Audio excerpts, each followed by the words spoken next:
আসসালামু আলাইকুম গাইস, আপনাদেরকে স্বাগতম আমার বকুল ফুলের রান্নাঘর ইউটিউব চ্যানেলে। আজ আমি আপনাদের জন্য নিয়ে এসেছি মিষ্টি দই রেসিপি, যেটা নাকি প্রতিটি বাঙালির খুবই পছন্দের একটি খাবার। চলুন তাহলে আর কথা না বাড়িয়ে শুরু করা যাক।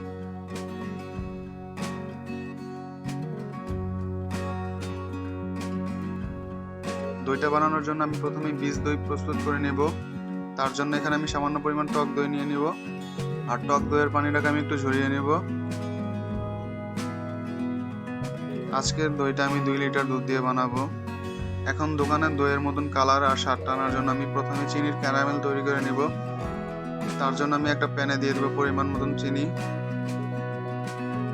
এই চিনিটাকে আমি ক্যারামেল করে নেব।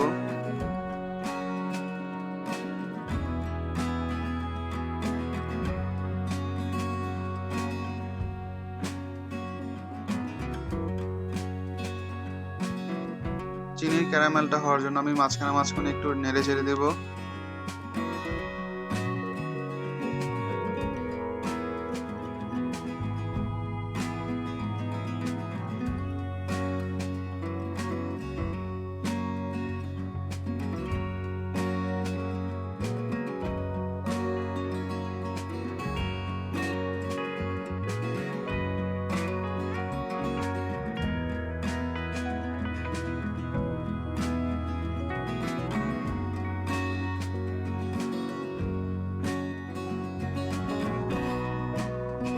চিনির ক্যারামেলটা তৈরি হয়ে গেলে এখানে দিয়ে দেবো 1 কাপ দুধ।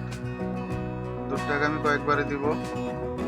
দুধটা দেওয়ার পর ক্যারামেলের সাথে দুধটাকে অনবরত নেড়ে চেড়ে যেতে হবে, না হলে দুধের উপরে সর পড়ে যেতে পারে।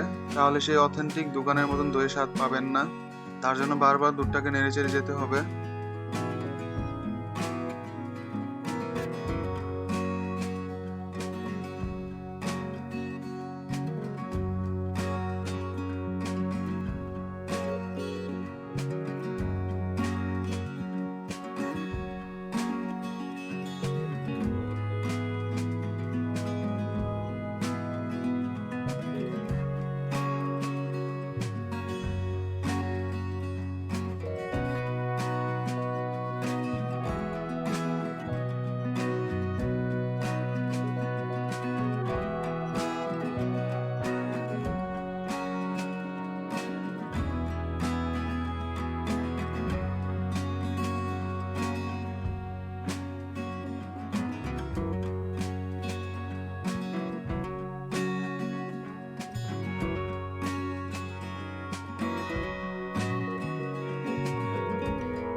আমি যেহেতু 2 লিটার দুধ দিয়ে দইটা বানাচ্ছি, তার জন্য এখানে আমি 500 মিলিলিটার দুধটাকে শুকিয়ে নিব।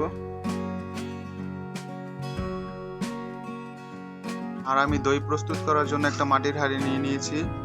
চাইলে আপনারা স্টিলের বাটিও নিতে পারেন। দইটাকে ভালোভাবে জমানোর জন্য আমি হাঁড়ির নিচে একটু টক দই মেখে দিব, তাহলে দইটা একটু তাড়াতাড়ি জমবে।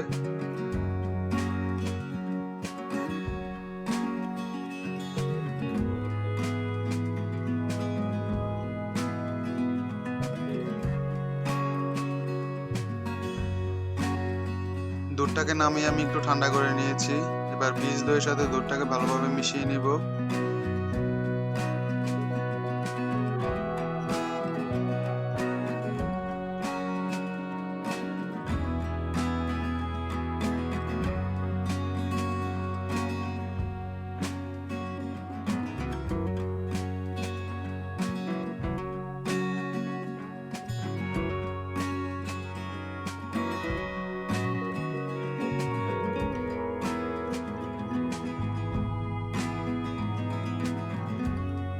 এবার দই বানানোর জন্য হাঁড়ির ভিতর দুধটাকে ঢেলে দিব।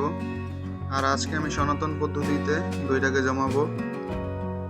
তার জন্য একটি পাতিলে আমি দুধটাকে রেখে দিব, আর সাইডে আমি একটা তোয়ালে দিয়ে দিব যাতে দুধটা একটু গরম থাকে, তাহলে দইটা একটু তাড়াতাড়ি জমবে। তোয়ালে দিয়ে পেঁচিয়ে আমি দুধটাকে 7-8 ঘন্টার জন্য রেখে দিব গরম একটা জায়গায়, তাহলে দইটা একটু তাড়াতাড়ি জমবে।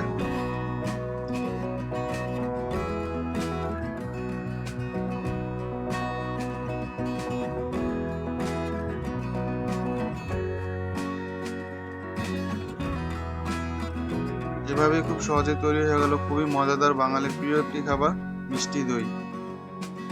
ভিডিওটি দেখার জন্য সবাইকে ধন্যবাদ। আজকের মতন বিদায় জানাচ্ছি। আল্লাহ হাফেজ।